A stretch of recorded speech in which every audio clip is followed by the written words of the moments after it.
So here's the new setup for the custom cold air intake.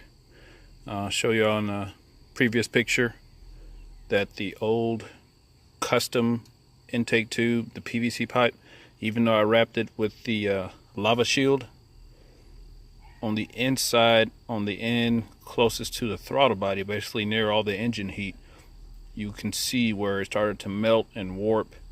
So I still need to reinstall that to get some air inlet temperatures, just to see if the temperature wise was a big difference between the old custom and the new custom. And I've already got the intake temps for this stock intake tube. Thank you all for watching. More to follow. Intake temp with the stock tube.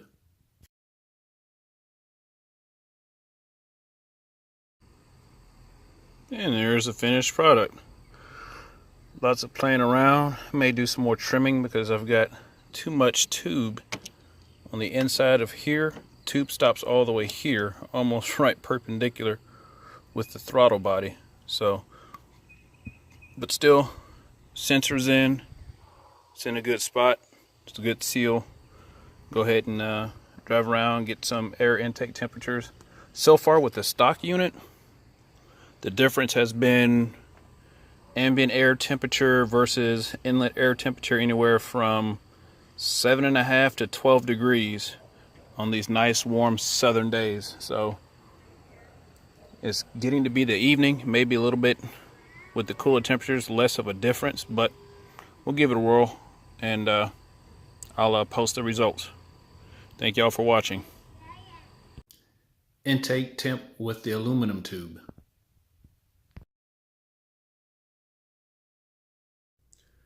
What's going on, Mopar Nation and YouTube? This is Antoine with P-38.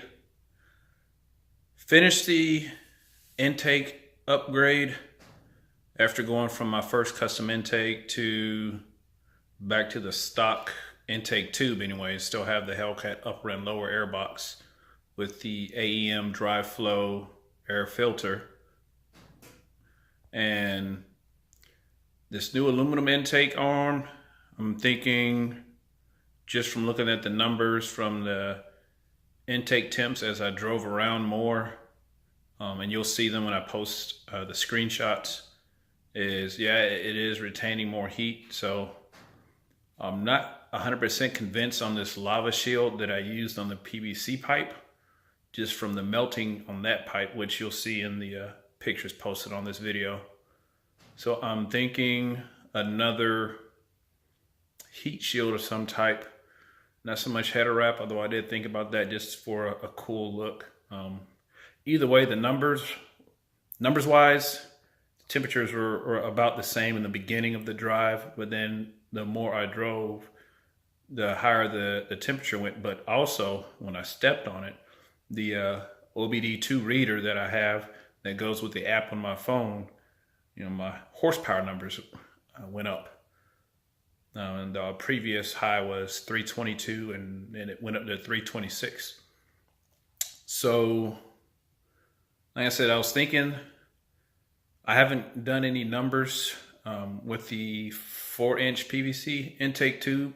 I'll probably try to do that sometime this week just to compare the numbers, but to see if it was a loss of velocity could have been one of the factors. But the throttle response was a lot better, but I wasn't really checking for that. I was mainly checking for the intake air temperatures. I just did a battery disconnect for 30 minutes, reconnected it tonight, so I'll get to check it out and see how it drives tomorrow. Also did a throttle relearn / recalibration, so that'll also add to the fun factor to see how it drives tomorrow.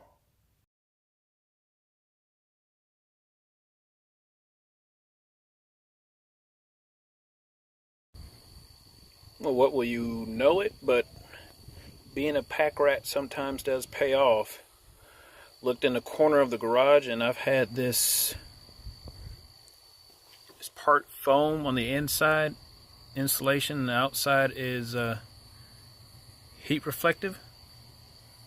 So hopefully I'll get some data tomorrow and see if it actually helps keep the temperatures down on the intake temperature sensor.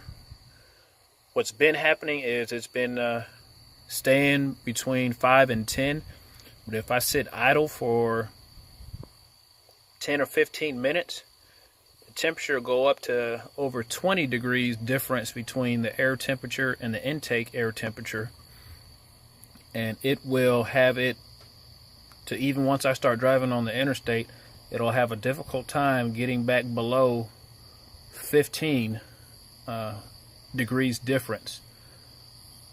So we'll see if this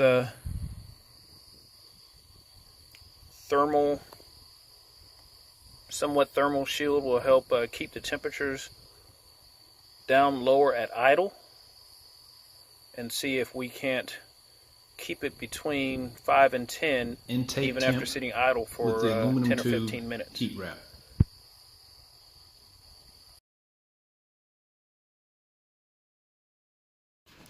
So I will say, for the end result of this test thus far, adding the heat resistant wrap to the aluminum tube has been a great benefit. Sitting at idle and allowing the temperatures to get all the way up to 20 to 25 degrees over the air temperature, that driving around shortly after that and getting up to highway speeds at 70, 75 miles an hour, within 5 to 10 minutes, the air intake temps will go back down to 3.5 to 5 degrees above outside or ambient air temperature. So I think it works. I think that going down from a 4-inch to a 3.5-inch and the throttle response is greatly improved. So to me, I believe it is a success.